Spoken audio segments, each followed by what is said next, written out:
ఈ పరిచయం అద్భుతంగా అయ్యా మీరు చదివించి అయ్యా మీరే నడిపించిన ఆనందం ఉత్సాహం మిమ్మల్ని స్థుతించగలరు. మీ కృప ఇద్దరు 2వ దినంలో ప్రభా నిన్న దినంలో పరిశుద్ధాత్మదేవ అందరూ తల్లి దర్శించుకుంటున్నారు ఆనందించడానికి సహాయం చేసినప్పుడు ఈ దినం కూడా అంతకంటే కూడా ఆనందించే అయ్యా పిల్లలు ఒకరు తీసుకురావాలి. అనేక మంది పిల్లలు ఈ దినం ఆయన స్వర్గవస్థ కార్యక్రమం పరిశుద్ధ నడిపి కోరుకుంటూ ఈ కృపగల హస్తం స్థాపించాలని ఈ యొక్క 2వ రోజు క్రిస్తుగా మీరు దీవించుకున్నారు. యేసు ప్రభువుని వేడుకుంటున్నాం తండ్రి. ఎంతమంది కళ్ళు తెచ్చుకున్నారు? ఎంతమంది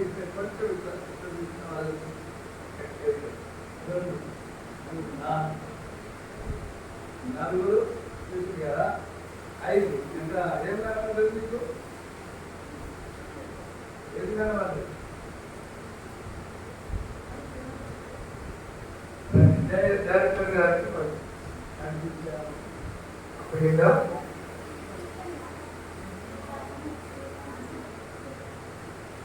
ఇట్లా ఎవరు చేస్తున్నారు?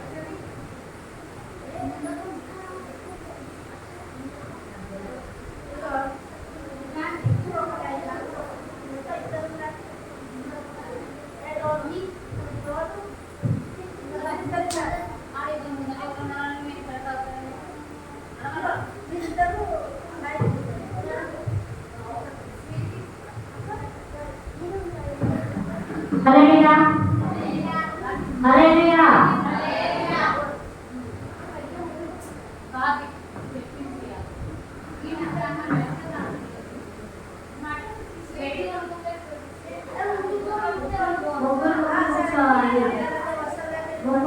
కూర్చోవాలి.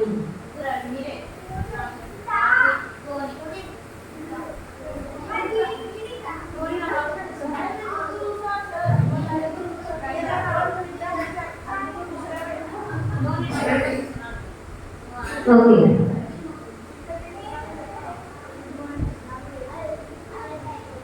దేవుడికి వందనాలు. ఒకసారి 2 చేతులు పైనకైతే ఉండేది చెప్దామా? సగమే చేతులు ఉన్నట్టున్నాయి, సగమే లేదు. హ్యాండ్స్ కి సగమే చేతులు.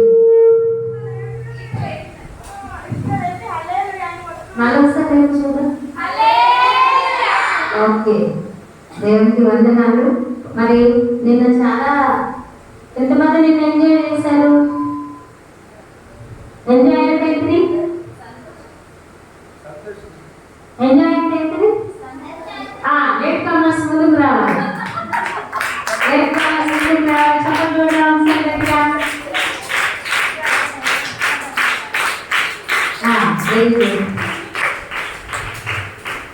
గట్టిగా ఉండాలి. మరి నిన్న ఈ ఆంటీ ఏం పాట నేర్పించారు?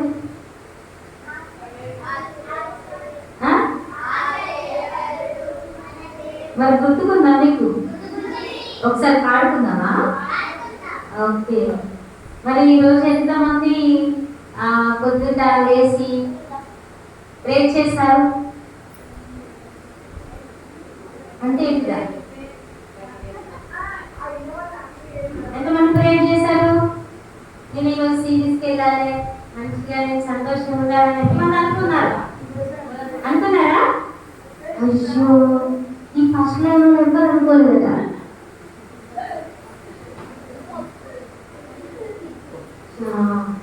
అనుకోవాలి, అడగాలి. ఓకేనా? ఇప్పుడే వాటర్ తాగదు, ఎందుకంటే మనము అది ఏంటి ఒకసారి ఇదేంటి తెలుసా మీకు? ఏంటిది? ఇది మన కూల్లో ఉంటుందా? ఎంత కూల్ ఉంటుంది?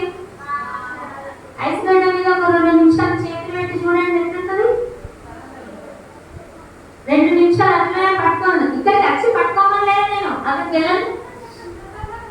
మీరు ఎప్పుడైనా ఐస్ చేతిలో వేసుకున్నారా? ఎక్కువసేపు పట్టుకొని ఉండగలనా? లేదు కదా. ఇట్లాంటి ఐస్ వాటర్ తాగితే మీకు ఎంతమంది పొట్టుందో ఒకసారి చూసుకోండి. పొట్ట పొట్ట అబ్బా, టోనీ బాబుకు పొట్ట కూడా తెలుస్తుంది, చేయి బట్టి చూస్తాడు. పొట్ట ఎక్కడ ఉంది? ఉందా? ఆ పొట్టలు ఏమున్నాయి? ఏమున్నది లోపల? ఏముంటాయి? ప్రేమలు ఉంటాయా? అవి ఖరాబ్ అయిపోతాయి. తెలుసా మీకు సంగతి? తెలియదు. అంత ఐస్ మనం చేతిలో పెట్టి తిమ్మినట్టు చూసారా? అంత కూల్ వాటర్ లోపలికి తాగితే ప్రేగులు ఖరాబ్ అయిపోతాయి. ముందు ఏం తినలేరు, అందుకే జాగ్రత్తగా ఉండాలి. ఇంత కూల్ వాటర్ అసలే తాగద్దు. అర్థమైందా? ఇది కూలింగ్ పోయిన తర్వాత నార్మల్ అయిన తర్వాత తాగదు. ఓకేనా?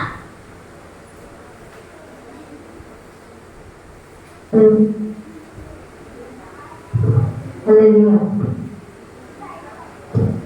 హల్లెలూయా.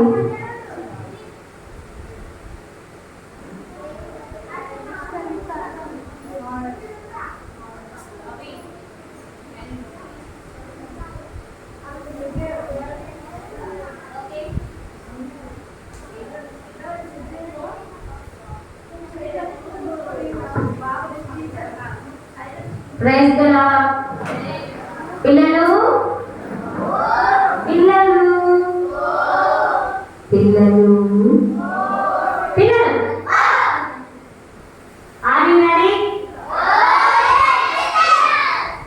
ఏదైనా సంతోషంగా ఉంటుంది. ఆడినాడి క్లాస్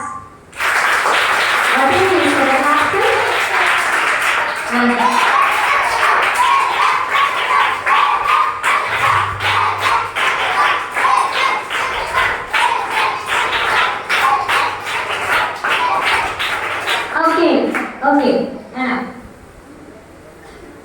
తర్వాత మీకు ఒక మంచి విషయం చెప్పాలని అనుకుంటున్నాను. ఇంకా పిల్లలు వస్తారు కావచ్చు కదా. అయితే సరే, అందరూ వచ్చిన తర్వాత ఆ విషయం చెప్పుకుందాం. ఓకే, ఇప్పుడైతే మనం ఒకసారి నిన్న నేర్చుకున్న పాటలు ఒకసారి వాడుకొని కొత్త పాట నేర్చుకుందాం. ఓకేనా? ఎంతమంది పాడాలని పనులు వచ్చారా? ఏం తినొచ్చారు? అన్నం తిన్నారా? Very good. అయితే అన్నం అడిగాక ఎగురుదాం. ఓకేనా? సరే, నేను పాట పెట్టాలా? మీరు పాడుకుంటే చేయండి. రెడీ? 1 2 3 గో.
లేట్ అయితే అమ్మ నేనే లేట్గా వెళ్ళాను కాబట్టి లేట్ అయింది. మీరు లేట్గా వస్తే లేట్ అవుతుంది. కరెక్ట్ టైంకి వస్తే 11కి క్లోజ్ అవుతుంది. ఓకేనా? మీరు వచ్చే దాన్ని బట్టి టైమింగ్ అర్థమిట్టు మీ పేరెంట్స్కి చెప్పాలి. ఓకేనా? ఓకే. మరి నిన్న మనం ఒకటి అనుకున్నాం. నిన్న ఈరోజు ఏంటి అనుకున్నాం? మరి మీరు వచ్చి మంచిగా కూర్చున్నారు కదా, క్లీనింగ్ చేసేది ఎవరు? మరి అందరికా లేకపోతే కొందరికా? మరి మీరు రాలేదు కదా, అంటే మీకు నచ్చినట్టున్నది. సిబిఎస్ఈ క్లాస్ నచ్చలేదా? మరి నచ్చితే రావాలి కదా, మరి గుర్తుండాలి కదా ఏంటో అది.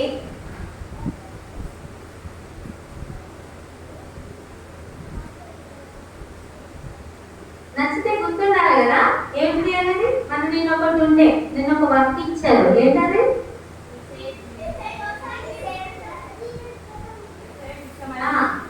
గిఫ్ట్ అని చెప్పలే, ఏం చేస్తారో అది చేయమని చెప్పా. ఏసైనా హ్యాపీ చేయడానికి మీరు ఏం చేస్తారు అది మనం లాస్ట్ లో మన క్లాసెస్ డివైడ్ అయిపోయి స్టోరీ విన్న తర్వాత మళ్ళీ మనం కలుసుకుంటాం కదా అందరం, అప్పుడు దాన్ని చూపిద్దాం. ఓకేనా? మీరు ఏమేం చేశారు, ఏం చేయాలనుకుంటున్నారు ఇక్కడ మీరు ప్రజెంట్ చేయాలి.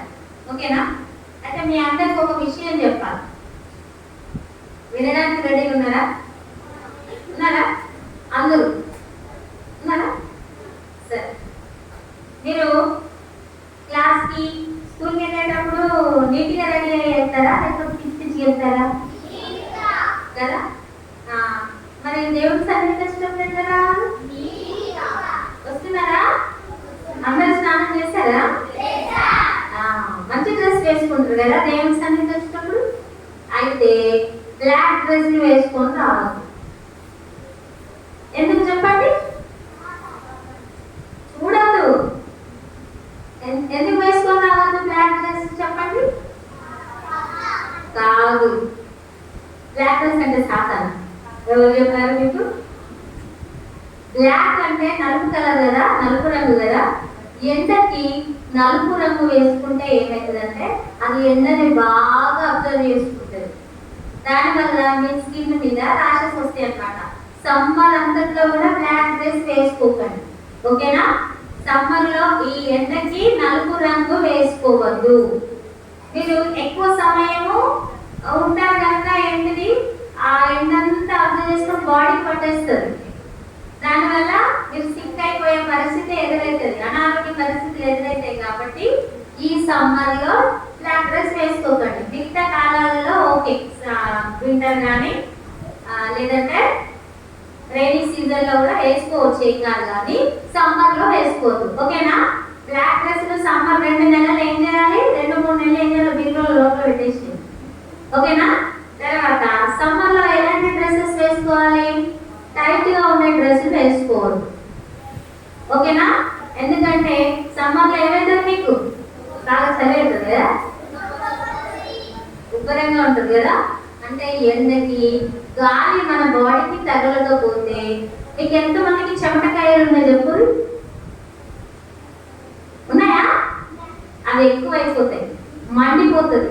దురదలేసి అమ్మ గిగ్గు గిగ్గు గిగ్గు మీ అమ్మలని ఇబ్బంది పెడతా ఉంటారు. అమ్మ ఇక్కడ ఇక్కడ ఇక్కడ కదా. ఎట్లా లూజ్ గా ఉండేటివి వేసుకోవాలి. అర్థమైందా? లూజ్ అంటే మరీ అలా దిగబడిపోయేటట్టు కాదు, కానీ కొంచెం కొంచెం లూజ్ గా ఉండేటివి వేసుకోవాలి. దానివల్ల బాడీకి ఫ్రీగా ఉంటుంది. ఇంకొకటి ఏంటంటే కాటన్ డ్రెస్సెస్ వేసుకోవడానికి ప్రయత్నం చేయండి. కాటన్ అంటే ఏం చేస్తుంది? మనకు స్వెట్టింగ్ వచ్చిన చెమట వచ్చిందనుకో అది ఫిల్ చేసుకుంటుంది. వేరే వేరే సింథటిక్ లాంటివి వేసుకున్నారనుకోండి ఏమైతుందంటే ఆ చెమట అది పీల్చుకోదు. వేరే క్లాత్ పీల్చుకోకపోవడం వల్ల చెమట ఏమైతుంది? మన ఒంటి మీదనే ఆరిపోతూ మళ్ళీ వస్తూ ఆరిపోతూ మళ్ళీ వస్తూ ఆరిపోతూ అక్కడ ఏం తయారైతే మొత్తం ఈ చెమటకాయలు ఇంకా రకరకాల స్కిన్ ప్రాబ్లమ్స్ వస్తాయి అన్నమాట. కాబట్టి మీరు సమ్మర్ లో ఎలాంటి దుస్తులు ధరించాలి? కాటన్ దుస్తులు ఎక్కువగా వేసుకోవడానికి ప్రయత్నం చేయండి. మరి అంతగా సిబిఎస్ఈ క్లాస్ లో కాటన్ డ్రెస్ వేసుకోమని అమ్మ నాకు ఇప్పుడు అర్జెంట్ కొని అని ఇంటికి పోయి గొడవ పెట్ట పెట్టకండి. ఉంటే వేసుకోండి, లేకపోతే ట్రై చేయండి. మీ మమ్మీలకు మీ డాడీలకు చెప్పండి సమ్మర్లో వేసుకోవడానికి ఆ కాటన్ డ్రెస్సులు అయితే బాగుంటాయండి అమ్మ. ఒకవేళ వీళ్ళైతే తీసుకోమని చెప్పాలి. కానీ నాకు తెలియదు ఇప్పుడు మేము కాటన్ డ్రెస్ వేసుకొని పోవాలని ఇంటికాడ గొడవ చేయకండి, ఓకేనా? మెత్తగా ఉండేటువంటి డ్రెస్లే ఎక్కువగా ఈ సమ్మర్లో వేసుకోవాలి. ఇవన్నీ ఎక్కడ చెప్తారు చెప్తారా? జనరల్గా స్కూల్లో చెప్తారు కదా ఇలాంటి విషయాలని టీచర్స్ కదా, అలాంటి నర్సెస్ వాళ్ళు చెప్తారు. మనకు అన్ని కలగలిసిందే సిబిసి, అందుకే మీకు ఈ విషయాలు చెప్పడం జరిగిందనమాట. సో మీరు మంచిగా ఉండడానికి ఇక్కడ ఎందుకంటే మీరు బాగా ఎగురుతారు, దుంకుతారు, చాలా ఎంజాయ్ చేసినప్పుడు మనకు చెమట వస్తుంది కదా. మరి ఇవన్నీ విషయాలు వెళ్ళకపోతే ఏమనుకుంటారు? అక్కడికి పోయి ఎగిరి వచ్చినందుకు ఈ పరిస్థితి ఎదురైందని అనుకుంటారు. కానీ రీజన్ అది కాదు. ఏంటిది? మనము వేసుకునే డ్రెస్సింగ్ బట్టి కూడా మన స్కిన్ ప్రాబ్లమ్స్ రావడం అనేది ఉంటుంది, ఓకేనా? నిన్న కొన్ని విషయాలు తెలుసుకున్నాం, ఈ రోజు కొన్ని. నిన్న ఏం తెలుసుకున్నాం? కళ్ళ గురించి వేసుకోలేదా మరి కదా?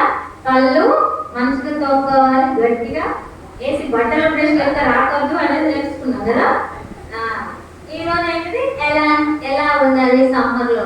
ఎక్కువగా వాటర్ తీసుకోవాలి.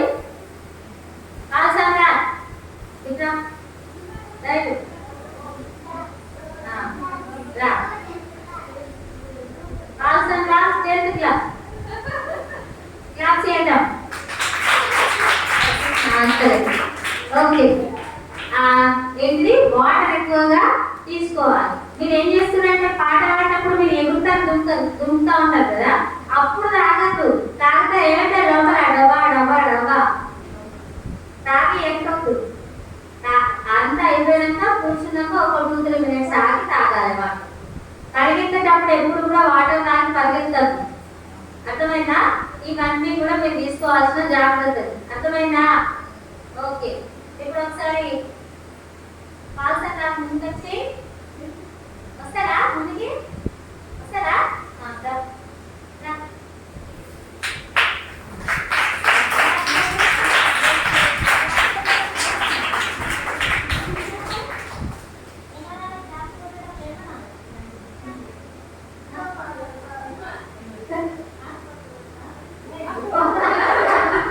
ఓకే, సరే. క్లాప్స్ పట్టేటప్పుడు ఏమనాలి?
మీరే ప్రభువా ఈ సత్యవేతనాన్ని అందించమని ప్రార్థిస్తున్నాను. అంతే ప్రభువా ఈ శిక్షణ సన్నిధిలో తోడుగా ఉండండి. పిల్లలందరితో మీరు టీచర్స్కి మంచి దైవికమైన జ్ఞానం ఇవ్వండి. వాటితో ఎలా మాట్లాడాలో మీరే మాటలు ఇచ్చి పలుకోండి. మంచి అంతటినీ మీ చేతికి అప్పగించుకుంటూ మా ప్రియ రక్షకుడైన యేసు క్రీస్తున్నాము ప్రార్థన చేస్తూ నుంచి వేడుకుంటున్నాం తండ్రి. అందరు కూర్చోండి. నిన్న నేర్చుకున్న లెసన్ పేరే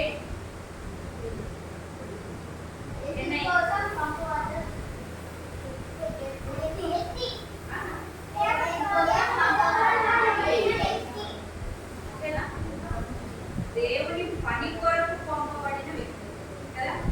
దేవుని కోసం పంపబడ్డ వ్యక్తులు కదా. దేవుని పని కొరకు పంపబడ్డారు నిన్న కదా. ఇంకా ఈ రోజు లెసన్ పేరు ఏంటంటే మనము పరిశుద్ధంగా జీవించడానికి పంపబడ్డాం. ఈరోజు లెసన్ ఏమేంటి? పరిశుద్ధంగా జీవించడం అంటే ఏంటి?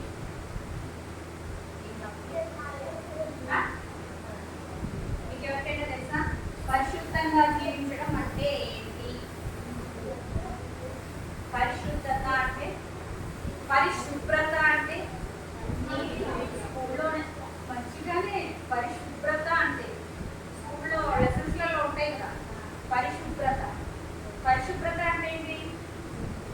మన చుట్టూ ఉన్న పరిసరాలను శుభ్రంగా పెట్టుకోవడం. అంతేకాదు మన ఒంటిని మన వస్త్రాలని కదా. అంతేనా? వీటన్నింటినీ శుభ్రంగా పెట్టుకోవాలంటే ఏం చేయాలి? బట్టలైతే వాష్ చేయాలి కదా. ఒళ్ళునైతే కడుక్కోవాలి అంతేనా. పరిసరాలు అయితే క్లీన్ చేసుకోవాలి కదా. అంతేనా? చెడుది, వాసన వచ్చేది, గొప్పగా ఉండే వాటిని ఏం చేస్తాం మన ఇంట్లో నుంచి తీసి పారేస్తామే. లేదు ఇది పడేయకూడదు, బాగుంటది, ఇంట్లో ఉంచుకుంటామా? ఎవరైనా వాసన వచ్చేది ఏమైనా ఉంచుకుంటామా? ఏది ఉంచుకుంటారా? అలాగే పరిశుద్ధత అంటే మన ఆత్మలో శుద్ధి. ఇంతవరకు ఏం చెప్పుకున్నాం? శరీరక శుద్ధిని గురించి చెప్పాను. అంటే స్నానం చేసుకుంటే శరీరం శుద్ధి అవుతుంది, బట్టలేమో సోప్తో వాష్ చేస్తే బట్టలు శుద్ధి అవుతాయి, పరిసరాలు తుడిస్తే శుభ్రం అవుతాయి. అలాగే మన ఆత్మను శుద్ధి చేసుకోవడమే పరిశుద్ధత. పరిశుద్ధంగా జీవించడం పంపబడటం ఏంటి? అసలు పరిశుద్ధంగా ఎందుకు ఉండాలి కదా? మనకు ఒక క్వశ్చన్. అసలు పరిశుద్ధంగా ఉంటే ఏమవుతుంది? సరే, శరీరంగా బాగుంటేనేమో మంచి ఆరోగ్యం ఉంటుంది అనుకోవచ్చు. మన ఆత్మలో పరిశుద్ధంగా ఉంటే ఏం జరుగుతుంది? మనకి ఏమొస్తుంది? లాభం ఏంటి? లాభం ఉంటేనే కదా ఏ పని అనేది చేస్తాం. మనం లాభం లేకపోతే ఏమైనా పని చేస్తామా? బాగా ఎగ్జామ్స్ రాస్తున్నాం అంటే మార్కుల కోసం రాస్తున్నాం, అంతేనా? బాగా చదువుతున్నాం అంటే దేనికోసం చదువుతున్నాం? అంతే కదా. ఒక మార్క్స్ దృష్టితోటే మనం చేస్తున్నాం ఇవన్నీ. ఏంటి? చదవడం కానీ, రాయడం కానీ, లేకపోతే తల్లిదండ్రులు లేకపోతే టీచర్స్ మెచ్చుకోవాలని చేస్తాం, అంతేనా? కానీ పరిశుద్ధంగా ఉంటే దేవునికి ఇష్టం. దేవునికి ఇష్టమైన పని పరిశుద్ధత. అర్థమవుతుందా? మొదటి పేతురు పత్రికలో ఒక మాట అన్నాడు ఏంటంటే, నేను పరిశుద్ధుడనే ఉన్నాను కాబట్టి మీరు కూడా పరిశుద్ధులుగా ఉండండి అంటున్నాడు. ఆయన పరిశుద్ధుడు కాబట్టి మనం పరిశుద్ధులంగా ఉండాలి. ఒకప్పుడు పాపం ఎక్కడి నుంచి వచ్చింది? ఆదాము హవ్వ నుండి వచ్చింది. మరి హలో, పాపం ఎక్కడి నుంచి వచ్చింది? పాపం అంటే మనకు ఆత్మకు అంటే మురికి కదా. తప్పు చేస్తే పాపం. ఆత్మకు అంటేనే పాపం. అర్థమవుతుందా? ఏదైనా మురికిగా ఉంది అంటే ఆత్మకు అంటుకుంటారు, అది పాపంగా దృష్టిస్తాం. అయితే ఈ పాపము ఏ రీతిగా మనలోకి వచ్చింది అంటే ఆజ్ఞను అతిక్రమించడం ద్వారా వచ్చింది. దేని ద్వారా వచ్చింది పాపము? మాట వినకపోవడం ద్వారా వచ్చింది. దేని వల్ల వచ్చింది? మాట వినకపోవడం. మీరందరూ అలాగే మాట బాగా వింటున్నారు కనిపిస్తుంది. ఇందాక నుంచి చెప్తున్నా, సిట్ రైట్ గా ఉండండి కదా, సరిగ్గా వినండి అని. ఎక్కడ వింటున్నారు? మాట వినట్లేదు అంటే ఏమొస్తున్నట్టు? మనలోనికి పాపం అనే అవివేక వస్తుందని అర్థం. మన పేరెంట్స్ చెప్తారు, అదే అక్కడికి వెళ్ళకురా, అక్కడికే వెళ్ళి చూస్తారు. అసలు ఏముంది అక్కడ? మమ్మీ ఎందుకు వస్తుంది కదా, వెళ్ళి చూడాలి, వెళ్ళి చూసి తెలుసుకొని రావాలి అదేంటో కదా. అలా ఉంటుంది అనమాట మన పరిస్థితి. అలాగే ఆదాము హవ్వ కూడా తినవద్దన్న పండును తిన్నారు. అప్పుడు పాపము ఆరంభమైంది. ఈ పాపమును తీసివేయడానికి ప్రభువైన యేసుక్రీస్తు వారి ఈ లోకానికి వచ్చాడు. అర్థమవుతుందా మీకు? ఆ పాపం తీసివేయడానికి ఎలా తీసేస్తారు? పాపం అంటే వేదాలలో మీకు ఎప్పుడైనా చదివారా వేదాలు? అవన్నీ మనకి మన బైబిలే మన సరిపోయారు కదా. వేదాలతో మనకేమని అంతేనా? సర్వపాప పరిహారో రక్త ప్రోక్షణం అవశ్యం తద్రక్తం పరమాత్మేన పుణ్యదాన బలియాగం. పాపము దేని ద్వారా వస్తుందంట? సర్వ పాప పరిహారం. అన్ని పాపాలు పోవాలంటే ఒక రక్తము చిందింపబడాలి. అది ఎలాంటి రక్తము? ఒక పరిశుద్ధ రక్తము చిందింపబడాలి. ఆ రక్తము ద్వారా మనకు పాపముల నుంచి విడుదల వస్తుంది. ఓకేనా? పాపాల నుంచి మనకేమొస్తుంది? విడుదల. కాబట్టి పరిశుద్ధుడైన ప్రభు అయిన యేసుక్రీస్తు వారు పరిశుద్ధునిగా ఈ లోకానికి రావడానికి ఒకరు ఎంచుకున్నారు. ఎవరు? కదా. పిల్లలు చెప్పండి పండుగ. ఓకే, పరిశుద్ధుడిగా ఆయన ఈ లోకానికి రావడానికి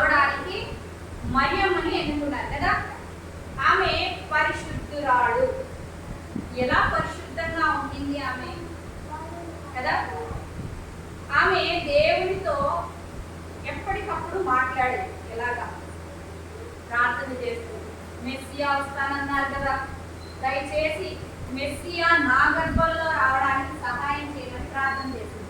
ఆ ఒక్కటే కాదు, అక్కడ ఉన్న కన్యకలందరూ అలాంటి ప్రార్థనే చేశారు. నా గర్భంలో వస్తే బాగుండు, నా గర్భంలో మెస్సియా వస్తే బాగుండు అని ఆశించిన కన్యకలు ఎంతో మంది. కానీ మెస్సియా ఇలాగ వస్తాడన్న విషయం ఎవరికి తెలియదు. అది ఆశ్చర్యం. మరియమ్మ దగ్గరికి వచ్చేటప్పటికి దయాప్రాప్తురాలా అని గాబ్రియల్ వచ్చింది కదా, గాబ్రియల్ దూత వచ్చి చెప్పగానే మరియమ్మకు భయమేసేసింది. అమ్మో, ఎందుకు దేవుడు నా దగ్గరికి రావడం ఏంటి? ఇవి అనుకుంటుంది, మెస్సియా రావాలని కోరుకున్నాను కానీ ఈ గాబ్రియల్ దూత నా దగ్గరికి రావడం ఏంటి అని ఇప్పుడు తెలిసింది. గాబ్రియల్ దూత చెప్పిన మాటలను బట్టి అనుకుంది, పరిశుద్ధ ఆత్మ ద్వారా నీవు గర్భము ధరించుదు అనగానే భయవేసింది. అమ్మో, లోకమంతా ఏమంటుందో ఏంటో, లోక పరిస్థితులు ఎలా ఉన్నాయి, అలా కనుక గర్భము ధరిస్తే నన్ను రాళ్ళతో కొట్టి చంపేస్తారు కదా, నేను బ్రతకలేదు కదా, నేనెలా మెస్సియా ఇవ్వగలను అని చాలా భయపడిపోయింది. కానీ దేవుడు తన పరిశుద్ధతను చూసి తనను ఎంచుకున్నాడు. ఇప్పుడు మనల్ని కూడా ఆయన ఎంచుకోవాలని ఇష్టపడుతున్నాడు. ఎలాగా? పరిశుద్ధంగా జీవించడానికే మనల్ని ఇక్కడికి పంపించాడు. అర్థమవుతుందా? పరిశుద్ధంగా జీవించడానికి పంపించాడు అంటే అర్థం ఏంటి? మన హృదయం ఎప్పుడు కడుక్కొనే ఉండాలి, ఎప్పుడు మునికి అంటకూడదు. ఏమి మన శరీరంలో కొంచెం చెమట వాసన వచ్చిందనుకోండి, మన పక్కన ఎవరైనా కూర్చుంటారా? హలో చెప్పండి, మీ దగ్గర చెమట వాసన వస్తే ఏమంటారు? మీ మమ్మీ మిమ్మల్ని పట్టుకొని చీచి దగ్గర వాసన వస్తుంది, స్నానం చేసిరారా ముందు అంటదా అందా కదా? అలాగే మనము కూడా దుర్వాసన కొడుతూ పాపంతో ఉంటే ప్రభు ఆయన యొద్దకు మనల్ని చేర్చుకోడు. అది మనం గుర్తుపెట్టుకోవాలి. అది గుర్తుపెట్టుకుంటే మన జీవితంలో పాపం అంటే ఏంటి? మొదటిది ఆజ్ఞను అతిక్రమించడమే పాపం. అది మనకు అర్థమైంది. ఆదాము హవ్వల ద్వారా వచ్చిందని ఇప్పటికీ కూడా అది మన జీవితంలో సాగుతూనే ఉంది. తల్లిదండ్రులు చెప్పిన మాటకు విధేయత చూపించము, సేవకులు చెప్తున్న మాటకు విధేయత చూపించము. ఇంకా పెద్దవాళ్ళు ఎవరైనా చెప్పారు, అమ్మ నువ్వేందమ్మా నాకు చెప్పేది, ఇదో ఏంటి? కొంతమంది భలే తిప్పేస్తారు. అర్థమవుతుందా మీకు? నేను చిన్నప్పుడు చాలా యాటిట్యూడ్గా, చాలా కోపిస్టిగా, గర్విస్టిగా ఉండేదాన్ని. మీలాంటి ప్లేస్లలో కూర్చున్న పక్కన ఢిల్లేదాన్ని. నేను కూడా చిన్నప్పటి నుంచి బీపీఎస్ క్లాసెస్, సిబిఎస్ఈ క్లాసెస్కి వెళ్ళాను. నా గురించి తెలిసిన వాళ్ళు ఇక్కడ ఏదైనా ఉండొచ్చు, నాకు తెలీదు. కాకపోతే చాలా అల్లరి పిల్లలు. ఎప్పుడైతే ప్రభు నా హృదయంలోకి వచ్చాడో 7th క్లాస్లో నేను రియలైజ్ అయ్యాను, ప్రభు సన్నిధిలో నా పాపాలు ఒప్పుకున్నాను. అప్పటి నుంచి దేవుడు నా జీవితాన్నే మార్చేశాడు. అప్పటి వరకు రాని చదువు వచ్చింది, ఎలా వచ్చిందో తెలియదు.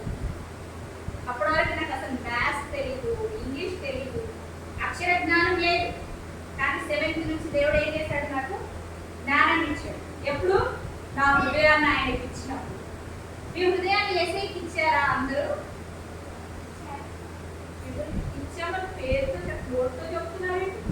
ఇవ్వలేదా? ఇంకా చెప్పండి. ఎస్ఐయా నా హృదయంలోకి రా, నా పాపాలను క్షమించు అని అడిగిన ప్రతి ఒక్కరి హృదయంలోకి ఆయన వస్తాడు కదా. ఇప్పుడు ఆయన ఉంటే ఏమవుతుంది? అది ఏమవుతుంది? ఎప్పటికప్పుడు క్లీన్ అయిపోతా ఉంటుంది కదా. మరి క్లీన్ చేస్తాడు అనమాట ఆయన. ఆయన వాక్యము మనల్ని క్లీన్ చేస్తుంది. మనం ప్రే చేయడం ద్వారా క్లీన్ అవుతాం. ఆయన రక్తము మన హృదయంలో ప్రోక్షింపబడతా ఉంటది. అబద్ధం ఆడతాం, వెంటనే ఏం చేయాలి? వచ్చి మోకరించి, ప్రభువా నన్ను క్షమించు, నేను చిన్న పొరపాటు చేశాను, అబద్ధం ఆడానని వెంటనే ఒప్పుకోవాలి. అర్థమవుతుందా? ఒక కొత్త ఇల్లు అంట. చిన్న ఉదాహరణ, జాగ్రత్తగా కొత్త ఇల్లు కట్టుకున్నాడు ఒక వ్యక్తి. ఆ వ్యక్తికి చాలా ఖర్చు చేశాడు. 1 కోటి రూపాయల ఖర్చు అయిందంట. ఆ ఇంటికి ఎంత ఖర్చు అయిందంట? రూపాయలు అంటే తెలుసా? 100 lakhs. 100 లక్షలు పెట్టి ఖర్చు చేశాడు.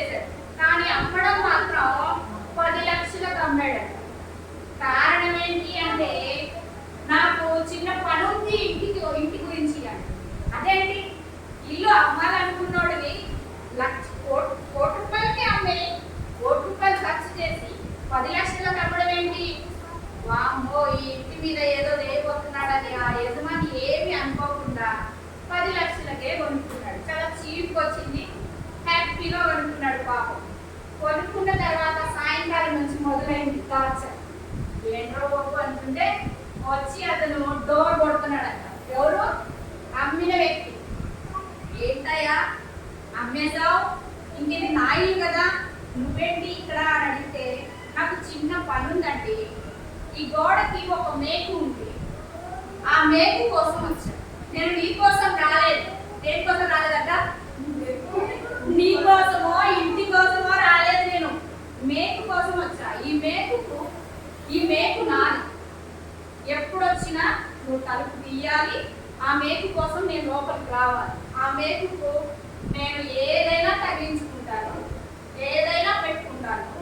దాన్ని తీసుకుపోవడానికో వస్తాను, లేకపోతే పెట్టడానికన్నా వస్తాను. ఆ మేకు మాత్రం నాది. అందుకేనయ్యా 10 లక్షలు కమ్మింది. ఇంత తక్కువ ధరకి ఎందుకు అమ్మాను అనుకుంటున్నావు అని అంటాడు. ఇంకా టార్చర్ మొదలైందనమాట.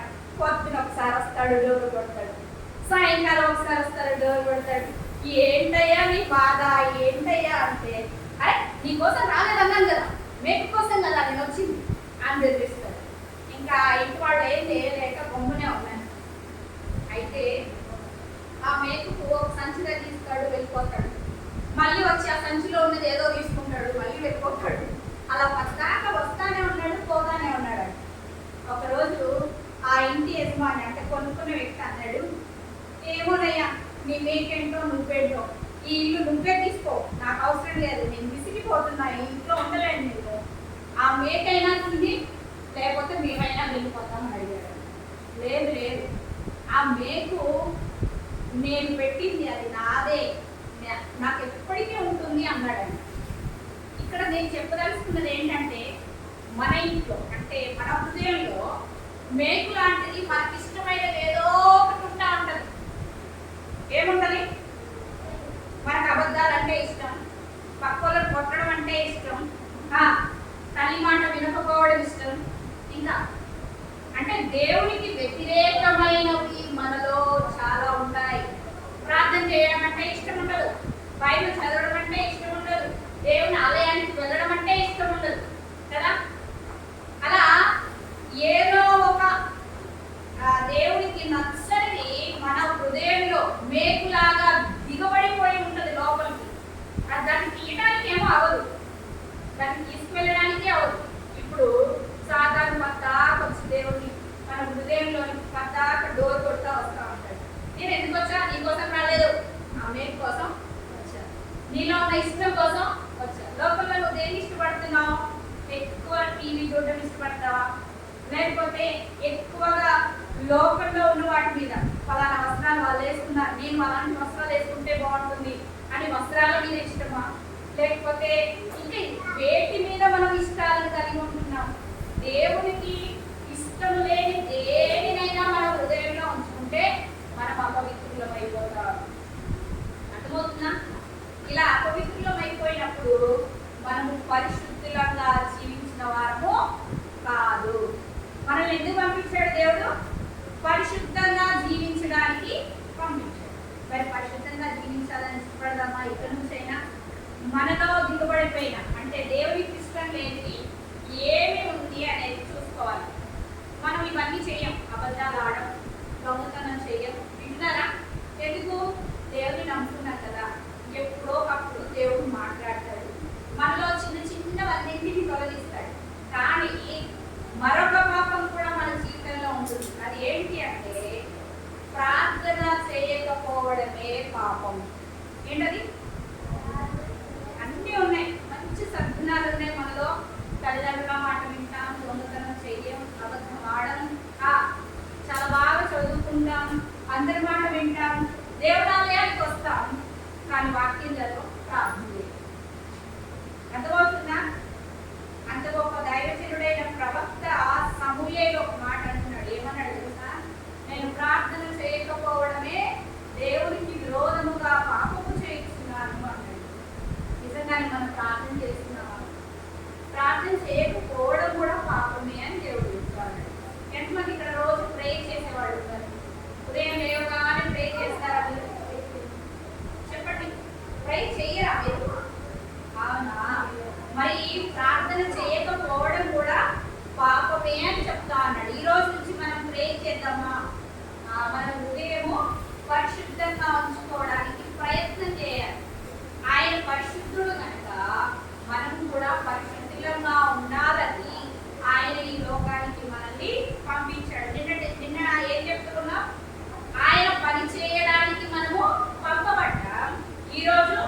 పరిశుద్ధంగా జీవించడానికి పంపబడ్డాం. మన జీవితంలో ఎప్పుడు పరిశుభ్రంగా ఉండడానికి, పరిశుద్ధతగా ఉండడానికి ప్రయత్నం చేయాలి.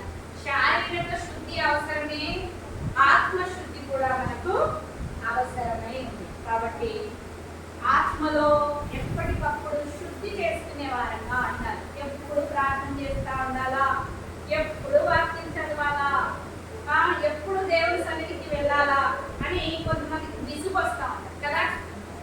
విసుగు వచ్చిన వాళ్ళ హృదయాలలో ఎప్పుడు నెమ్మది కదా, అంతేనే కదా. మీ హృదయాలలో ఎప్పటికీ మమ్మీ చర్చికి వెళ్ళమంటది అని విసుక్కున్న వాళ్ళు ఎవరైనా ఉన్నారు ఇక్కడ? విసుక్కోలేదు ఎవరు? విసుక్కుంటావా ఎప్పుడు? సుశీల ఎన్నిసార్లు చెప్పావు వెళ్ళమని? విసుకొచ్చిందంట చేయొచ్చాడు అంతే. అంటే నేను చూసిన అవడం కాదు, వాళ్ళ హృదయాలలో కూడా విసుకుంది. వాళ్ళు పైకి చెప్తలేదు, నువ్వు పైకి చెప్తున్నావు. నువ్వు గ్రేట్. మనం పరిశుద్ధంగా ఉండాలి అంటే ప్రభు దగ్గరికి రావాలి. ప్రభు దగ్గరికి వచ్చినప్పుడే మనం పరిశుద్ధం అవుతాం. ఒక గుట్ట ఉంది అనుకోండి, కూరగాయలు గుట్ట తెలుసా మీకు? కూరగాయల గుట్టను ఏం చేస్తారు? కడుగుతారా? దాన్ని ఎక్కువ కడగరు కదా. ఎప్పుడన్నా కడగాలనుకుంటే కూరగాయలు అమ్మే అతను ఏం చేస్తాడు? బాగా నీళ్ళున్న ఒక తొట్టిలోనికి ఆ గుట్టను తీసుకెళ్ళి ముంచి లేపుతాడు కదా. ముంచి లేపితే ఏమన్నా అయిందా? ముంచి లేపితే ఏం కాదు కదా. దానిలో ఉన్న హోల్స్ వల్ల నీళ్ళన్నీ పోయి, అయ్యో ఏమైంది, ఎందుకు చెప్తున్నారు మీరు దాని గురించి అనుకుంటున్నారేమో. దాన్ని ఇంకా 4 సార్లు ముంచి లేపండి, ఇంకా 4 సార్లు ముంచి లేపండి. అప్పుడేమవుతుంది? దానికి ఉన్న మురికి మైల అంతా ఆ నీళ్ళలోకి వెళ్ళిపోతుంది. అప్పుడేమవుతుంది? ఆ గుట్ట శుద్ధి అవుతుంది. మన హృదయం కూడా వాక్యంలో ముంచాలి, లేపాలి. మన హృదయాన్ని వాక్యంలో ఎప్పటికీ ముంచుతూ లేపుతూ ఉన్నప్పుడు మన హృదయానికి అంటిన పాపం అనే మైల ఆ వాక్యంతో కడగబడుతుంది. మనం కూడా పరిశుద్ధపరచబడతాం. కాబట్టి మనం కూడా పరిశుద్ధంగా జీవించడానికి ప్రభు పంపాడు. కాబట్టి మనము కూడా ఆయన పంపినటువంటి ఆయన కర్తవ్యాన్ని మనం కూడా నిర్వర్తించాలి. పరిశుద్ధంగా జీవించడానికి ప్రయత్నం చేయాలి. ఓకే, మనం అలా చేద్దామా? మరియమ్మ గర్భంలో ప్రభు అయిన యేసుక్రీస్తు వారు ఉన్నట్టుగా మన హృదయాలలో యేసుక్రీస్తు ప్రభు వారిని ఉంచుకోవాలి. ఆయన మన హృదయంలో ఉంటే ఎప్పుడు మనం శుద్ధంగా ఉంటాం, పరిశుద్ధంగా జీవిస్తాం. ఆయన ఉన్నట్లుగానే మనం ఉండడానికి ప్రయత్నం చేయాలి. ఓకేనా? మనం ప్రయత్నం చేద్దామా? కంఠస్థవాక్యం చూద్దాం.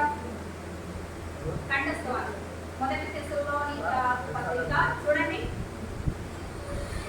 4వ అధ్యాయము. మొదటి తెస్సలోనిక 4:7 చూడండి.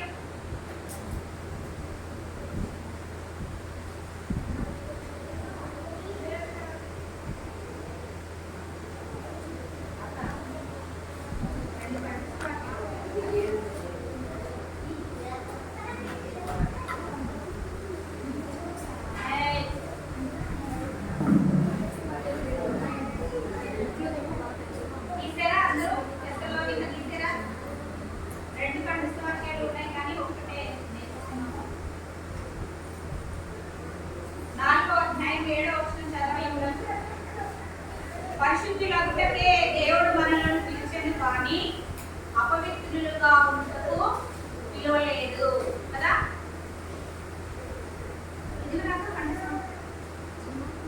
చిన్నగా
యేసయ్యా మీరు పరిశుద్ధులు కదా, నన్ను కూడా పరిశుద్ధులుగా చేయండి,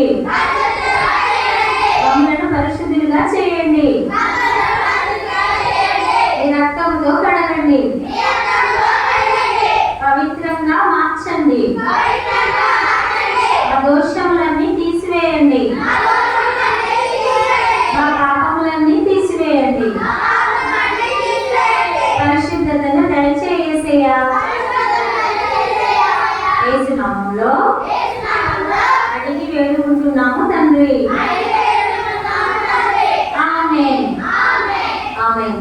ఓకే, ఇప్పుడు మనము ఎవరి క్లాస్ దగ్గరికి వాళ్ళం వెళ్దాం. ఓకేనా? లైన్ ఫస్ట్ ఒక నిమిషం. ఫస్ట్ లైన్ ఉన్నారు నిలబడండి. వాళ్ళ అందరూ గొర్రెలు కాయడానికి వెళ్తారు. ఆ గొర్రెలు కాయడానికి వెళ్ళినటువంటి వాళ్ళ కాదు పల్లక్కులు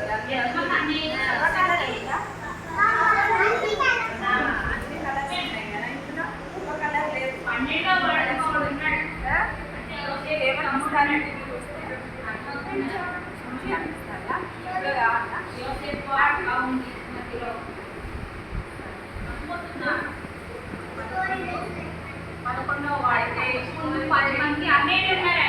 ఎంతమంది అన్నయ్యలు ఉన్నారు? 10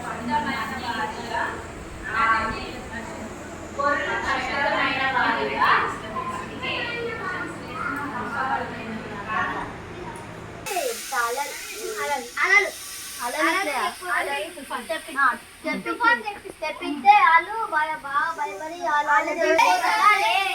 పిల్లల కోసం వంట సిద్ధం చేస్తున్నాం.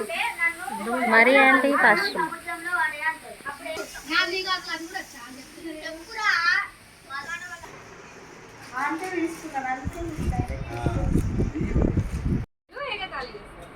అన్నల దగ్గరికి వచ్చి అన్నలతోటి మాట్లాడినప్పుడు ఇక వాళ్ళకి తెచ్చిన ఆహారం అయితే ఇస్తాడు కదా అన్నయ్యలకు. ఇచ్చినప్పుడు అన్నయ్యలు ఏం చేస్తారు, ఆయనను వీడు వచ్చింది కదా అని చెప్పి అన్నయ్యలు అందరూ ఏమనుకుంటారంటే వీడిని మనం చంపేద్దాం అని చెప్పి అన్నయ్యలందరూ అనుకుంటారు. అనుకొని ఒక్క మాట మీద ఉంటారు. వాళ్ళందరూ ఒక సైడు, ఈయన ఒక్కడు ఒక సైడ్. అయితే అప్పుడు ఏం జరిగిందంటే వాళ్ళందరూ పాపం ఆయనను కొడతా ఉన్నారు. కొడతా ఉంటే ఆయన ఏం చేస్తున్నాడు, అన్నయ్య వద్దు వద్దు వద్దు అని అనుకుంటాడు. అక్కడ అన్నయ్య నన్ను కొట్టద్దు, నేను నీ తప్పుని అని బతిలాడుకున్నాడు కదా. అయినా కూడా అన్నయ్య వినకుండా నేను బాగా కొడతాడు. మేము నీ కాళ్ళ దగ్గరికి వస్తామా, నువ్వు మమ్మల్ని ఇది చేస్తావా అనుకుంటా కొడతావు. కొట్టి ఏం చేస్తారు, ఒక పెద్ద బావి, ఆ బావిలో పడేసినప్పుడు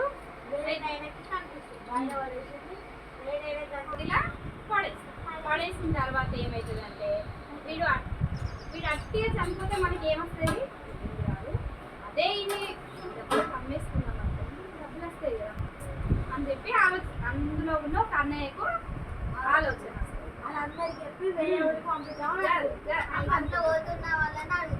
వాళ్ళు ఎవరు, ఐగుప్తు దేశానికి పోతీఫర్ రాజుకు హామీ వేస్తారు. ఎవరికి అంటారు, పోతీఫర్ రాజు వాళ్ళకి అమ్మేస్తారు. పిలిచి అమ్మేసి ఆయన వెళ్ళిపోగానే ఏం చేస్తారు, తన అంగి ఉంటుంది కదా, అందమైన అంగి రక్తాన్ని పెట్టి అది తండ్రికి చూపెడతారు.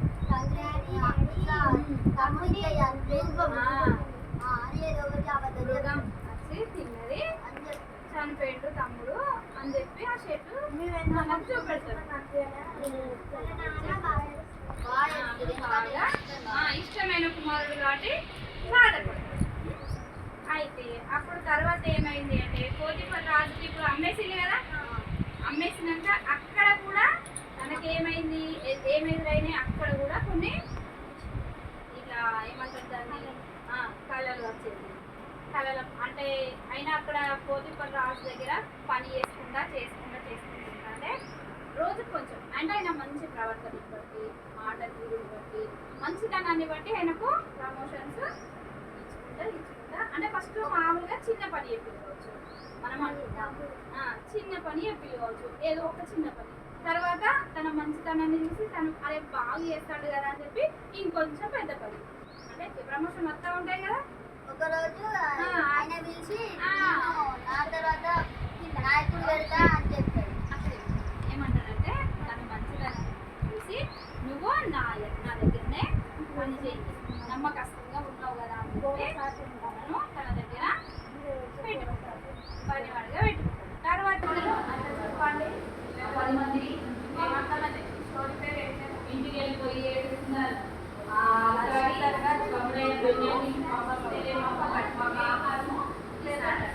దయచేసి నా పంపించమంటే ఆ తండ్రి ఏమన్నాడు వీడేనా వాళ్ళ డాడీ మీద నాకు నమ్మకం లేదని చెప్తాడు. ఆయన పెద్ద మంది తీసుకెళ్ళాలి కాబట్టి తండ్రిని బ్రతిలాడుకొని అందులో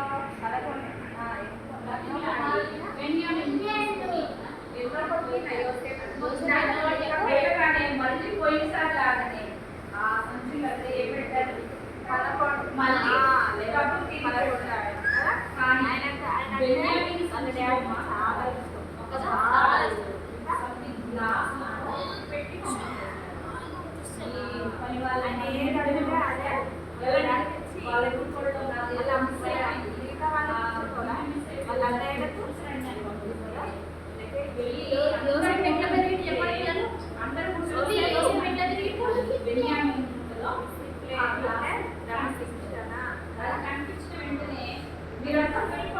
వాళ్ళని కనిపించిన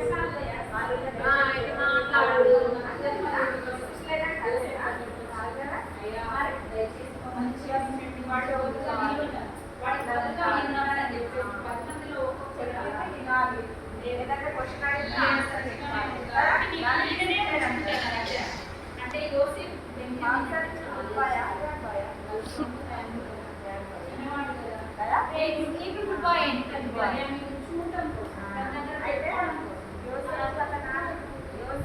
వాళ్ళ డాడీ ఏం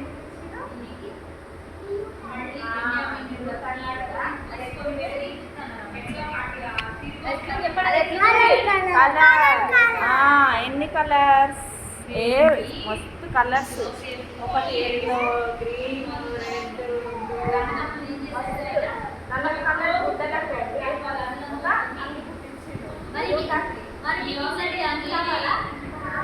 మరి మీ డాడీ మమ్మీ చెప్పిన మాట డిసిప్లిన్ ఉంటారా?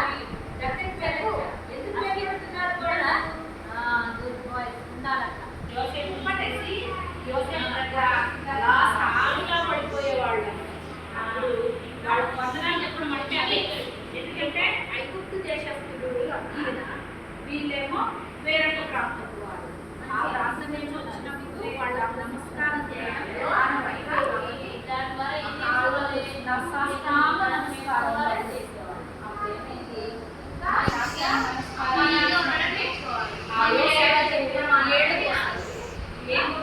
తన కళ గుర్తొస్తుంది. ఏమేమి వాటి పనులు నిలబడ్డాయి, ఒక పని సూర్యుడు ఆయన పాదాలకు ఇలా ఆయన చూసిన కళలన్నీ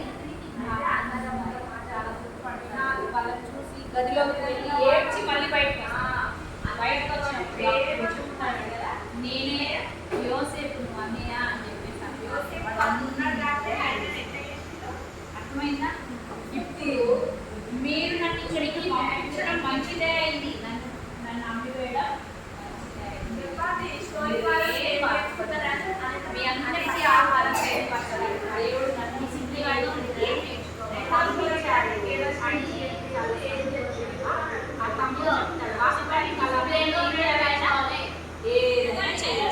అంత అధికారం ఇప్పుడు ఆయనకి ఉంది. చంపేయచ్చు, లేకపోతే జైల్లో పడేయచ్చు కదా, ఏదైనా చేయొచ్చు. కానీ అలా చేయకుండా వారి పిల్లలని ఎంతో ప్రేమతో మాట్లాడుతూ వాళ్ళని దగ్గరికి తీసుకున్నాడు. పిచ్చివాడు కదా. యోసేపు ఎక్కడైనా తప్పు చేసినట్టు కనిపించిందా ఈ కళలో, ఈ మొత్తం కథలో ఎక్కడైనా అనిపించిందా? వాళ్ళందరూ పొరపాటు చేశారు, కానీ యోసేపు ఎక్కడ పొరపాటు చేయలేదు. ఐగుప్తు దేశంలో ఉన్న పోతిఫర్ భార్య అబద్ధం ఆడింది, కానీ ఇతను ఎక్కడ అబద్ధము ఆడలేదు. ఈయన ఎలా ఉన్నాడన్నట్టు తనని పరిశుద్ధంగా జీవించాడని అర్థం. ఎక్కడున్నా ఆయన పరిశుద్ధంగానే ఉన్నాడు. జైల్లో ఉన్న పరిశుద్ధంగానే ఉన్నాడు, బయట ఉన్న పరిశుద్ధంగానే ఉన్నాడు. ఇంకా అన్నదమ్ములని దగ్గరికి తీసుకెళ్ళి వాళ్ళందరినీ ఇక్కడికి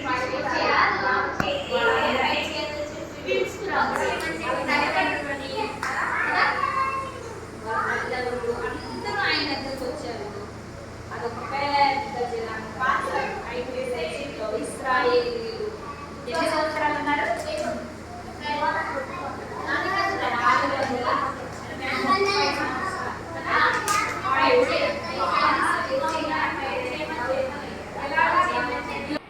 ఇప్పుడు యాకోబు రాహేల ఉన్నారు కదా, వాళ్ళ కుమారుడు యోసేపు. యోసేపుకు అన్నలు తమ్ములు ఎంతమంది? అందరూ తప్పు. మొత్తం ఎంతమంది వాళ్ళు?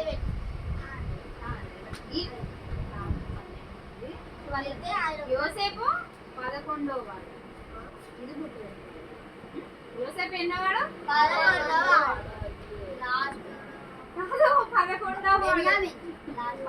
వాడు యోసేపు.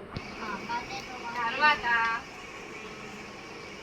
అలా బర్త్డే, యోసేపు బర్త్డే రోజు వాళ్ళ డాడీ ఏం గిఫ్ట్ ఇచ్చిండు?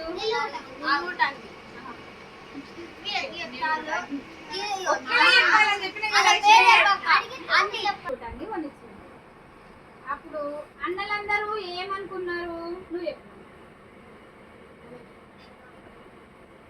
ఏమనుకున్నారు?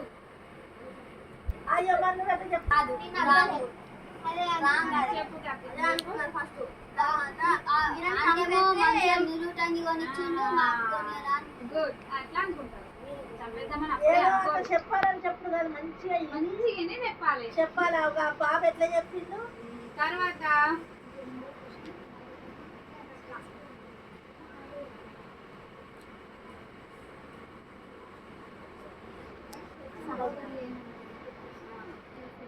యోసేపును, ఇప్పుడు యోసేపు ఉన్నాడు కదా, యోసేపును అప్పుడు ఇంకో అన్నయ్య అంటాడు, చంపుతే ఏమొస్తుంది, మనము ఆగు నేను చెప్తా, చంపుతే ఏమొస్తుంది, మనం డబ్బులకు అమ్మేసుకుందామని అంటాడు. అన్నప్పుడు వాళ్ళు ఎవరికి అమ్ముతారు చెప్పండి. ఎవరు? ఐశ్వర్య చెప్పాలి. అయితే ఆ దారిలో ఐగుప్తు దేశానికి వెళ్ళేటోళ్ళంటే ఆయనకి అది ఎవరు? ఏ రాజు? Okay, good. పోతిఫర్ రాజు వాళ్ళకి అమ్మేస్తుంది. తర్వాత నెక్స్ట్ ఇంకా ఇప్పుడు యాకోబు ఉన్నాడు, యోసేపు ఇప్పుడు ఉన్నాడు కదా, అన్నలందరిలో ఇప్పుడు యాకోబు ఎవరిని, ఇప్పుడు అలా తండ్రి ఎవరిని ఎక్కువ ప్రేమించిండు? ఈ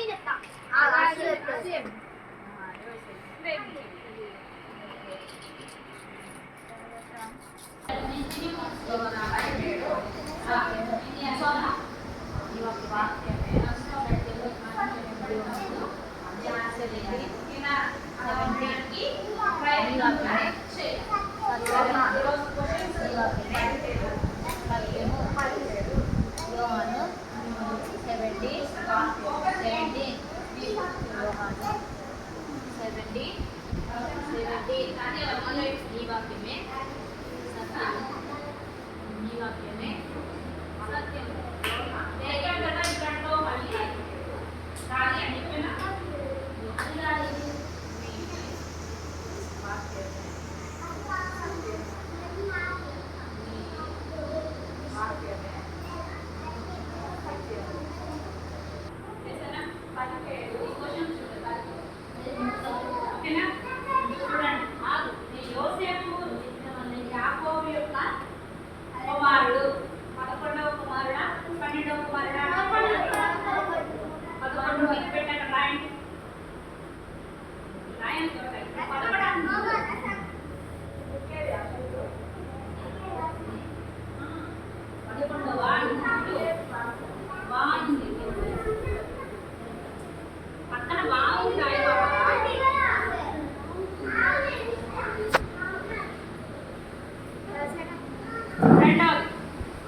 50. 50. 50. 50. 60. 50. Very good. Right.